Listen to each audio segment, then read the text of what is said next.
देखिए student, class 11th NCERT physics और topic है हमारा फ्लूइड प्रेशर, तरल दाब यानी लिक्विड या फ्लूइड। फ्लूइड या लिक्विड एक ऐसा चीज है जो फ्लो हो सकती है, ठीक है ना, which have no definite shape. उसकी कोई डेफिनेट शेप नहीं होती है, ठीक है। जैसे लिक्विड का फ्लो हो सकता है एक लेवल से दूसरे लेवल की तरफ, गैसेस फ्लो करती हैं, एयर फ्लो करती है, तो ये फ्लूइड के एग्जाम्पल हैं। यानी जो फ्लो कर सकती है और जिसका कोई फिक्स शेप नहीं होता, जिस कंटेनर में आप रखोगे उसी का शेप ये ऑक्यूपाई कर सकती है। तो लिक्विड और गैसेस दोनों फ्लूइड होते हैं। गैस हमारे लिक्विड गैस में थोड़ा डिफरेंस होता है। जो गैसेस होंगी वो कंप्रेस कर सकते हैं। कंप्रेस क्यों कर सकते हैं कि गैसेस के मॉलिक्यूल बीच में काफी ज्यादा गैप होता है, खाली जगह रहती है। अगर आप प्रेशर अप्लाई करोगे तो मॉलिक्यूल उस स्पेस में आ जाएंगे, यानी गैस को दबा सकते हैं, दबा के वॉल्यूम को कम कर सकते हैं। जबकि लिक्विड में गैप बहुत कम होता है, तो इसलिए इनकम्प्रेसिबल है, यानी इन पे प्रेशर डालकर उनका वॉल्यूम को नहीं बदला जा सकता। बदलेंगे भी तो नेग्लिजिबल चेंज आएगा, ठीक है ना। तो इस तरह से हम इनको बता सकते हैं। गैसेस में क्या होता है, एक फ्री सरफेस होती है, बट लिक्विड में कोई फ्री, वो गैसेस, लिक्विड में एक फ्री सरफेस होती है मगर गैसेस में कोई फ्री सरफेस नहीं होती। इसको तो गैस को किसी कंटेनर में बंद करना पड़ेगा, है ना। इस तरह से आप उसको बता सकते हैं।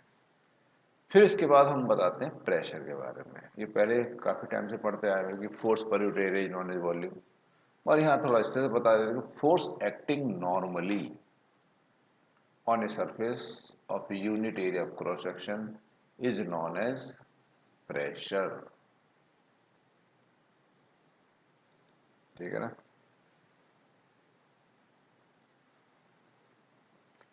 यानी कि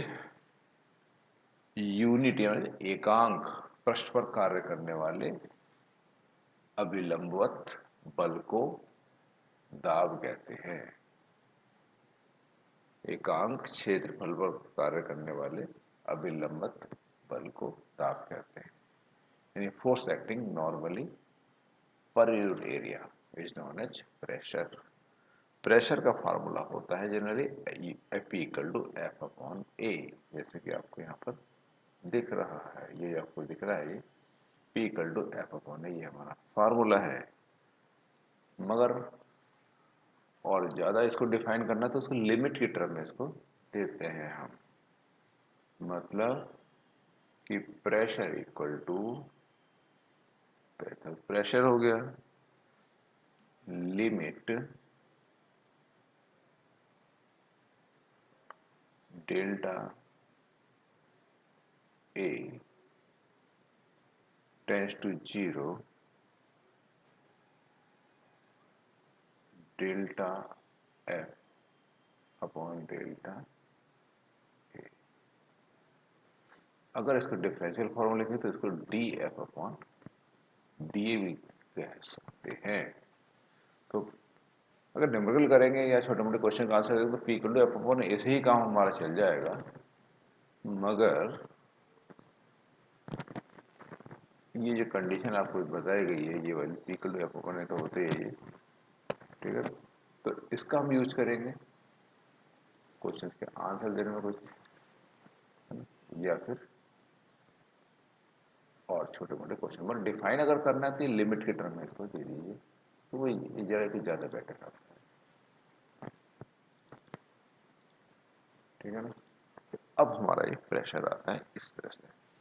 अब इससे क्या पता चल रहा है, इससे पता चल रहा है कि प्रेशर जो होता है, it means it is clear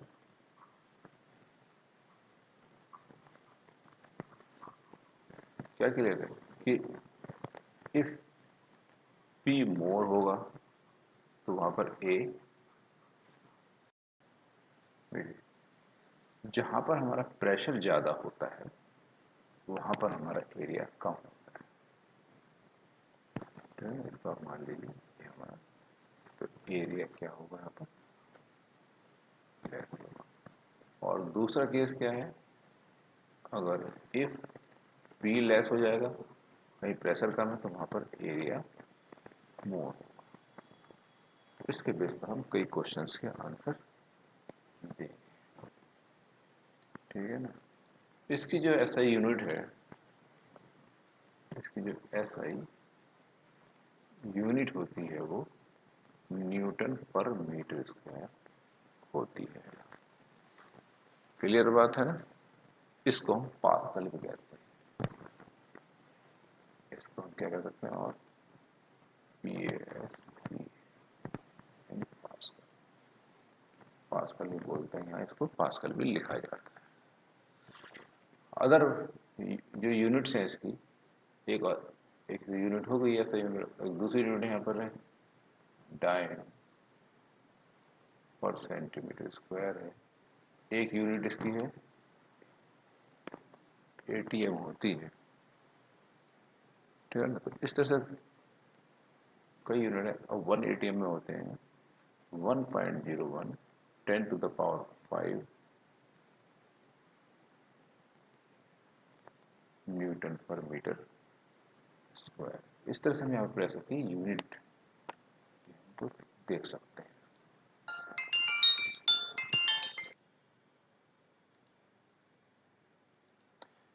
देखिए भाई, अब हमको एक जो टॉपिक हमारा है कि press effect of gravity on fluid pressure, यानी लिक्विड के प्रेशर पर ग्रेविटी का क्या इफेक्ट पड़ता है।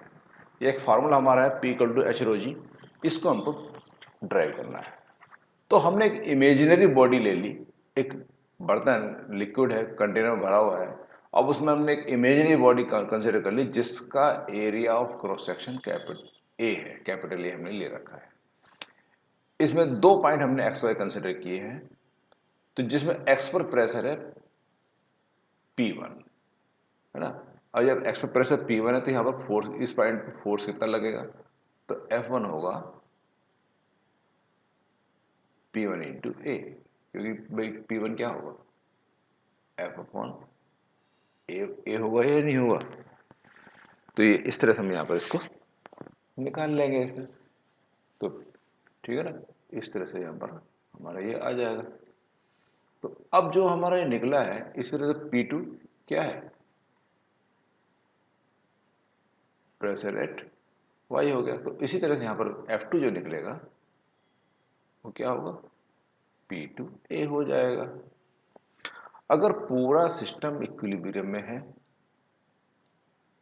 तो इसका मतलब दोनों फोर्स इक्वल होंगे आपस में, तो यानी कि इसके ऊपर नेट फोर्स 0 रहेगा। ठीक है ना भाई, दो फोर्स तो नीचे वर्क कर रहे हैं, mg और F2, और एक फोर्स ऊपर वर्क कर रहे हैं। ठीक है ना। तो अगर हम कह लेते हैं इन इक्विलिब्रियम,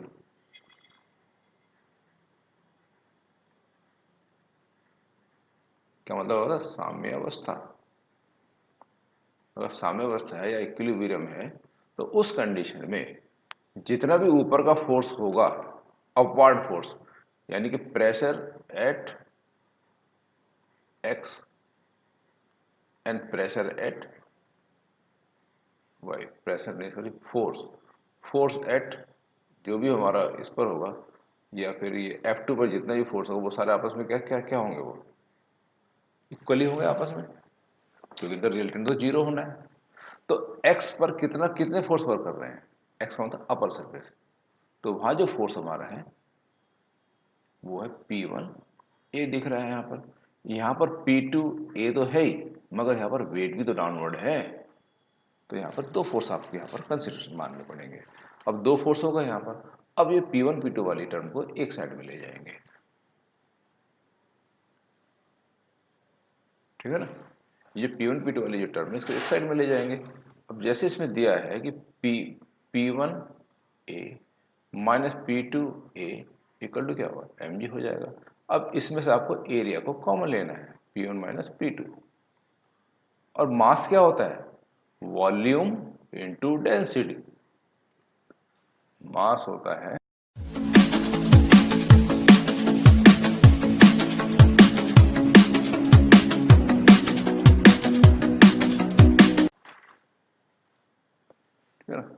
ये जो फार्मूला हमारा यहाँ पर है अब, तो क्या होता है, वॉल्यूम इंटू डेंसिटी होता है। तो इस वाले केस में तो P1 माइनस P2 वो क्या लिखा जाएगा, अब एरिया और वॉल्यूम क्या होगा, एरिया, एरिया इंटू हाइट, ये हमारे पास होता है। तो वो एरिया को कैंसिल करो तो फार्मूला क्या बचता है आपका, जो हमको चाहिए वही तो बचेगा, ये तो हमको निकालना था, फाइंड करना था। It means P1 minus P2 equal to H rho G, या फिर इसको हम अगर इस प्रेशर को खाली को P कंसिडर कर लें, नेट प्रेशर को, तो एच रो जी भी कह सकते हैं। तो इस तरह से हम ये बता सकते हैं प्रेशर का क्या फर्क पड़ता है। अब जैसे जैसे हाइट बढ़ती है वैसे वैसे प्रेशर बढ़ता है, डेप्थ बढ़ती है।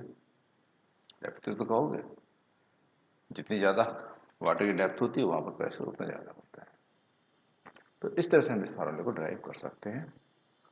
आशा है कि ये आपको समझ में आ गया होगा, ठीक है ना। तो इसलिए आप इसको शेयर करिए, सब्सक्राइब करिए, और कोई प्रॉब्लम हो तो मुझसे पूछ लीजिए, ठीक है ना।